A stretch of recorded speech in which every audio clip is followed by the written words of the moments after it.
We've completed 3 errands for the Fae, and now we hope that they will tell us how to get to Urianger so that we can get this light out of the sky. How fares your negotiations, Thancred? Thancred looks just like you feel.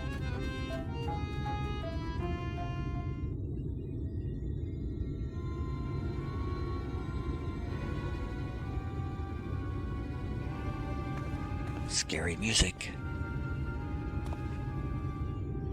How goes it, Tiev? Meow meow meow meow meow meow meow meow. So, a mix of menial tasks and pranks. Yes, that pretty much sums up my experience. They have no troubles worthy of the name. Well, I don't think I read that right. How long are we supposed to keep at this? They're clearly playing with us. Indeed, whenever I inquire about... Whenever... I cannot read these words. Why am I having so much trouble? Because there's so many weird words in that sentence. Indeed, whenever I inquire how much more there is to be done, the answer is ever the same. A little.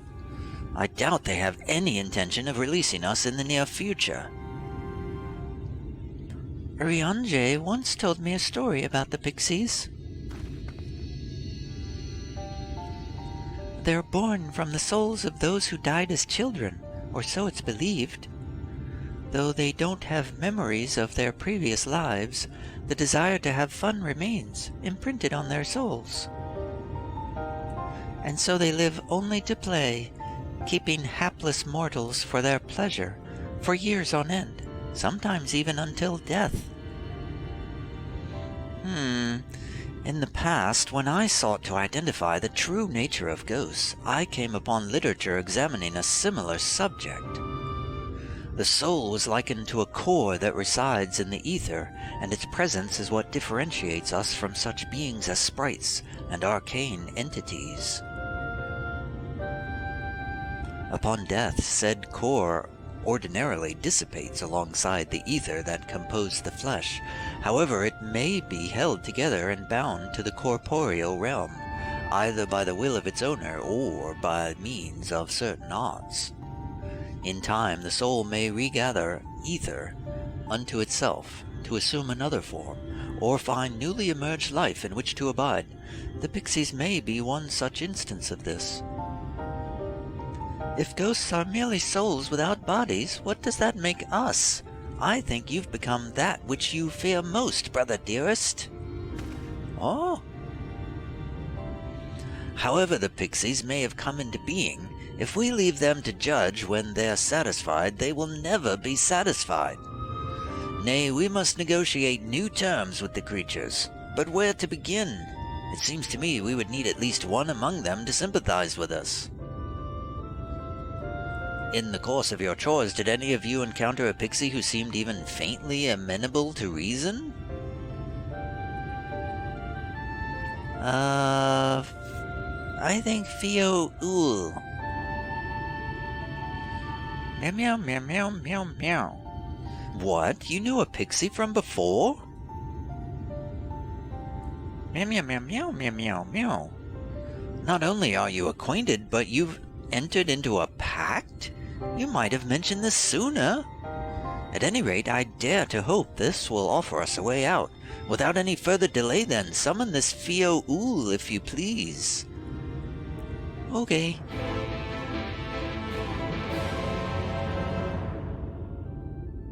With the chat mode and say, use your keyboard or the software keyboard to enter Fio-Ul to summon your pixie friend at the designated location.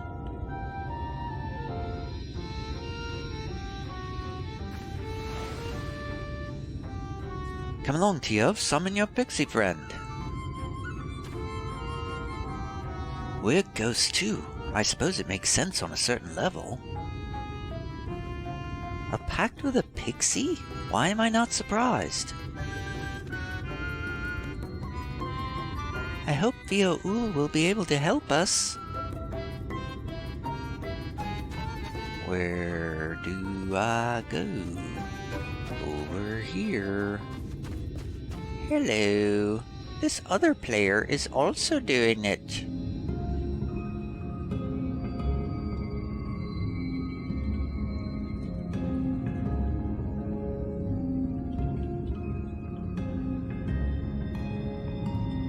Fear-Ul, come out to play? A voice rings out in your mind. So my sapling has finally remembered about her lovely branch. But with such half-hearted call, she may as well lop me off and cast me aside. I have no sapling. What?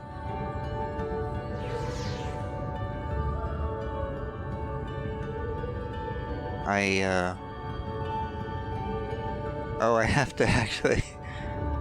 Please, Fear-Ul, I need you. Is that your idea of a fervent call? A sodden log could do it more. Fire.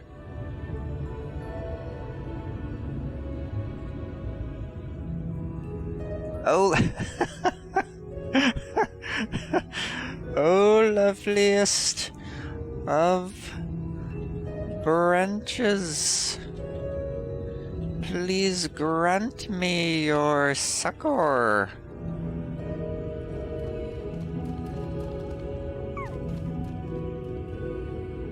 Oh, I spelled it wrong. Damn it. Oh, come on, stupid game. Now I have to do it twice. Oh, that's too funny.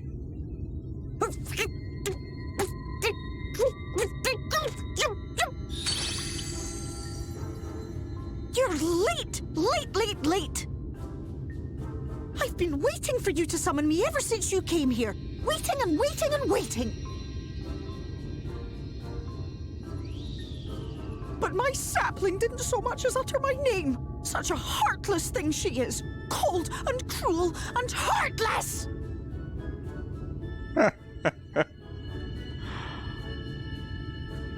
Sorry. Another self-important little brat.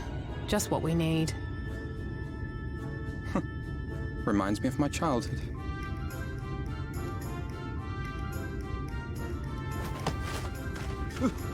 All right, I'm sorry. It was a joke. Honestly, just a joke. But just now you called for me so earnestly, so fervently. I couldn't possibly stay angry at you. Very well. As your lovely branch, I will lend you my strength.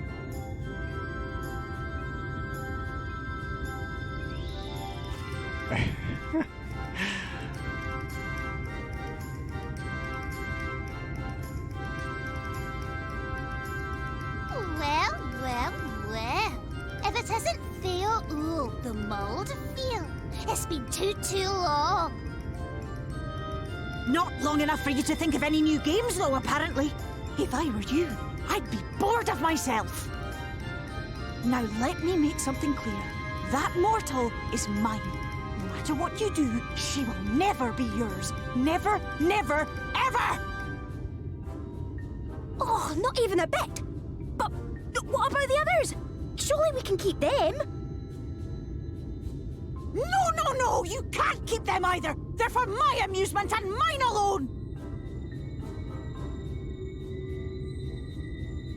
And if you lay so much as a finger on my sapling, I'll scatter the contents of her bag all over your precious village. What? How is that a threat? Ah. There'll be cold, hard metal, furry, festering food, stinky, sweaty small clothes, and all manner of other terrible, unmentionable things. How would you like that,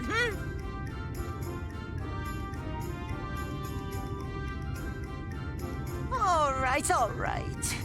But will you not at least let us play with the twins? Just while the others go and see Urianger? Aye, that's all we ask. And we promise we'll play nicely. It seems we won't be joining you. Aye! We'll reveal the hidden Fernic to you at once.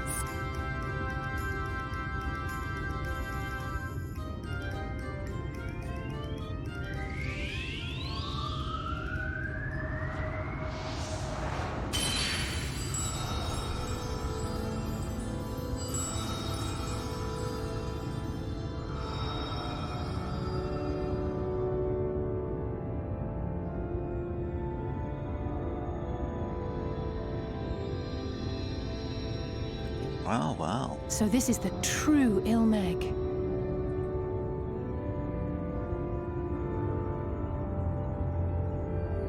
How are you feeling? Better. I think I remember the way now. Apologies for the delay. Shall we go and see Urianger?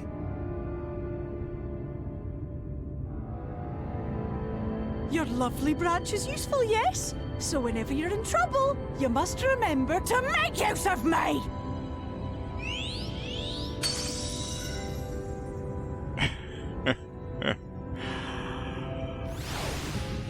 Oh man, that was funny. That was funny. Worry not, we shall be fine. Go on and find Urianger. Send Urianger my regards and tell him to live somewhere less annoying next time. That was really funny when she reached over and grabbed Alphino. That was a very unusual thing to see in a cutscene. That was like a special emote action there, a special motion capture they did for that. That was pretty funny. Fiol certainly has a way with the other pixies. I drifted into Irish there again, sorry. For Alphino and Alize's sakes. I just can't get out of that hard R. For Alphino and Alize's sake, let us be quick. It would be a shame to return only to find that they had been made to play one game too many. Now, the place we seek is the abandoned manor of a nobleman and scholar. The Bookman's Shelves, it's called, after the fellow's vast collection of tomes. An agreeable habitat for our friend, I'm sure you will agree. If we follow the path north, we should soon find the place. Come along. I want to stay with the Irishman.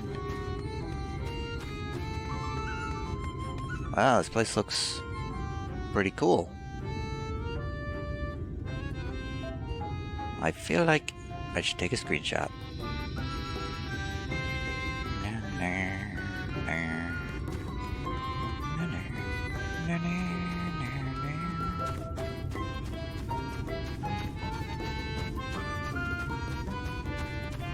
There's a little rainbow.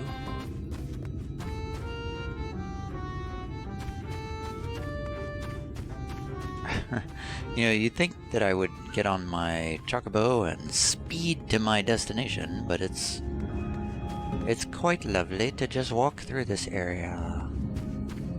It's quite lovely.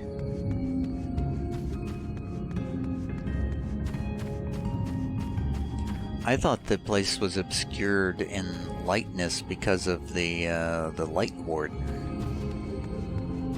I thought every zone was going to be covered in brightness until we did our Warrior of Darkness thing and destroyed the light.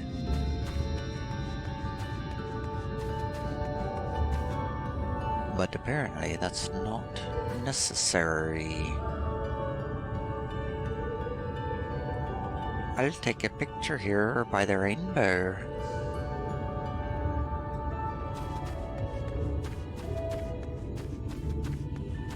I'll just avoid the blood morpho.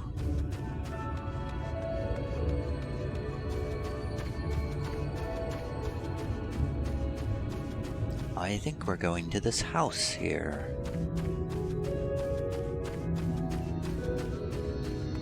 There's it looks like a fairy castle up there, up on the island in the midst of the lake. I actually went up there when I was looking for ether currents. I unlocked a bunch of ether currents. I didn't get them all, but I got... oh wow, I didn't get as many as I thought I did. I thought I gotten many of them, but apparently not as many as I thought. I got the ones on this side of the lake, and I got 1 or 2 on that island there. I guess the rest of them are on the other side of the lake. That's my guess.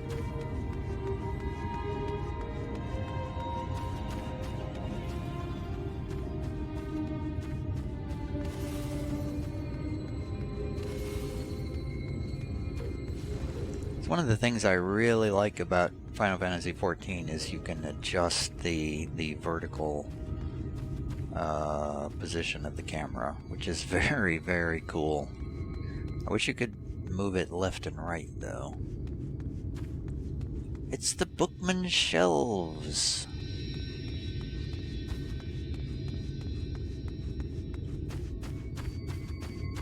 Hello, Thancred. It's been quite a while. I hope Urianger is well. And here we are at long last. I give you Urianger's humble abode. Come, let's see if he's home. And if he's not, will we just break in?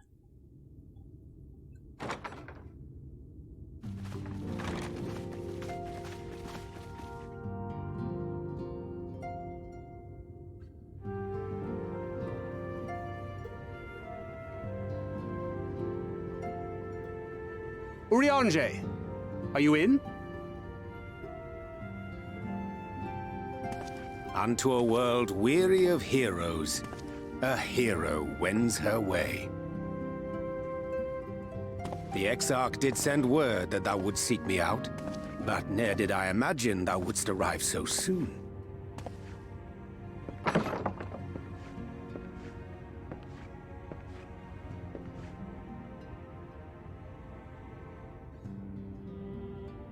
Full glad am I to see thee once more, my friend, and none the worse for thy travails. You've changed. Run along, Minfilia. We will meet you outside. But... Another one for you to imbue, if you'd be so kind.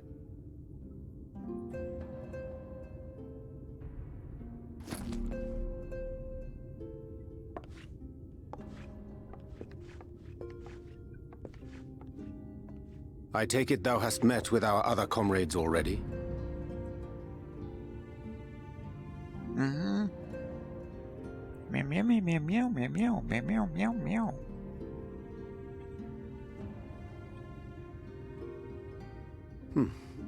That Master Alphino and Mistress Alize now travel in thy company is of great comfort to me. As for the rest, it beginneth in earnest. The hunting of the Light Wardens, and perforce the war with Yulmore. Hark thee then to my words, and through them behold the vision that I did glimpse, that of the 8th Umbral Calamity.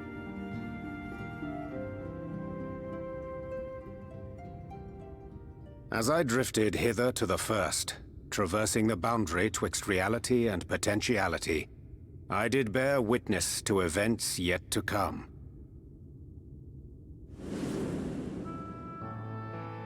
There I saw the combined forces of Eorzea and the Far East offering fierce resistance to the legions of Garlemald. So fierce, in fact, that they did begin to push the enemy back. Ilm by painful ilm at first, then Yalm by Yalm, and Malm by Malm in time. Yet the joy they felt was short-lived, for in so doing they did force the Empire's hand. Faced with defeat, the Garleans turned to a weapon most vile: Black Rose. Its potency defied all reckoning. Once released, the gas took on a life of its own, wreaking untold carnage not only in Eorzea, but in the provinces of the Empire besides. From fighters upon the front lines to babes in their beds, none were spared. And as the casualties became too numerous to count, so did the fabric of civilization begin to unravel. Nor did the land itself escape unscathed, for spreading from the site of its release, Black Rose brought death to the very soil. To survive amidst the chaos and upheaval, men came to live by the sword, the rule of law giving way, inevitably, to the rule of might. Thus was the spark struck and the fire kindled, and swiftly did it spread as a blaze in a field of straw to engulf every corner of the world. Nations worthy of the name did then cease to exist, and those souls brave and true who might have risen to restore order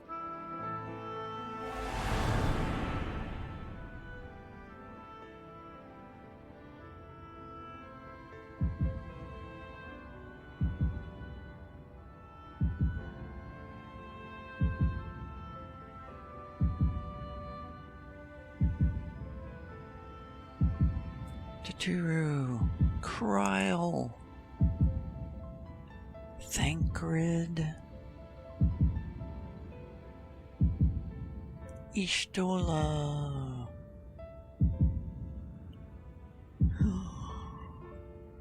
It's me and the twins holding hands. Aww.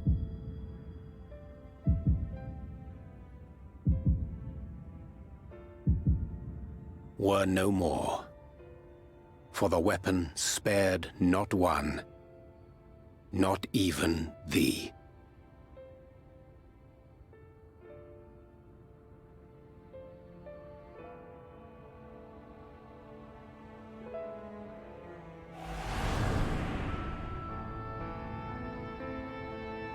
An endless age of war, begotten by the blight of Black Rose.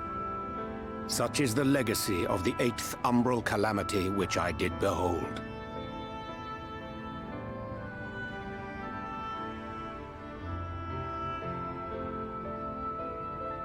No matter the cost, we must forestall this tragedy. To that end, I have labored during my sojourn in this world, discovering in so doing the answer to a pressing mystery. That of Black Rose's inexplicable potency. Come.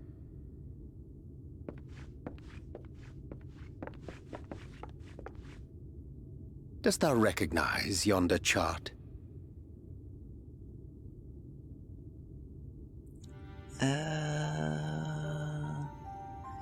It's something to do with magic. Meow, meow, meow, meow, meow. Indeed. 'Tis a rendering of the elemental wheel, such as one might find in classrooms across the source. As the chart maketh plain, our world is composed of 6 elements, in addition to which there exist 2 poles in fundamental opposition. Astral, the active; umbral, the passive. As a reflection of the source, the first naturally compriseth the selfsame forces. Yet, curiously, there is a notable divergence in their nomenclature. To be specific, the denizens of this world employ not the terms astral and umbral. Nomenclature. Oh man, I gotta remember that. Thus was I moved to inquire what names said forces had been assigned. A simple question which yielded a most unexpected answer. Upon demanding the name of the pole aligned with activity and growth, I was told that as life's myriad colors combine to produce black, the people of the first had called it darkness. At this, did my mind begin to race. Yet 'twas only when I asked what name had been given to the pole aligned with passivity that mine eyes were opened to the truth. Peace and tranquility being as purest white, unmarred by color, I was told it had been given the name of light. That's umbral light and astral darkness, yes? I'm no etherologist, but it strikes me that the nomenclature of the first is rooted in the generation of the two forces, while our own appears to focus on their effects, which makes one wonder, have we had it backwards all this time?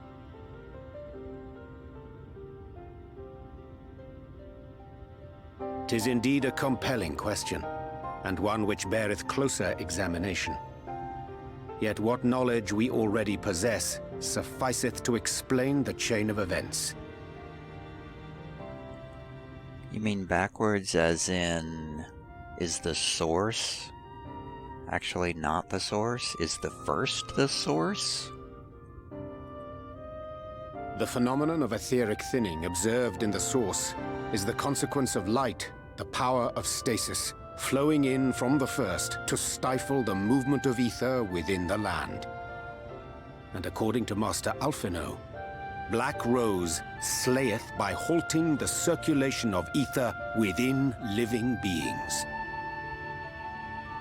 Should such a weapon be unleashed even as the first were rejoined, replete as it is with light,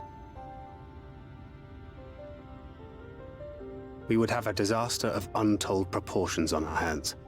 A calamity. Well, at least we have a better grasp of what we're facing. Our objective, however, remains unchanged. We are to eliminate the Light Warden of Ilmeg. Speaking of which, were you able to ascertain its whereabouts? Aye. 'Tis all but certainly ensconced within Leergear, the castle which standeth in the midst of the lake. To enter said stronghold, we must needs turn to the pixies for aid. Fortunately, I have become quite adept at courting their cooperation. Henceforth shall I accompany you, and do all in my power to ensure that my vision doth not come to pass.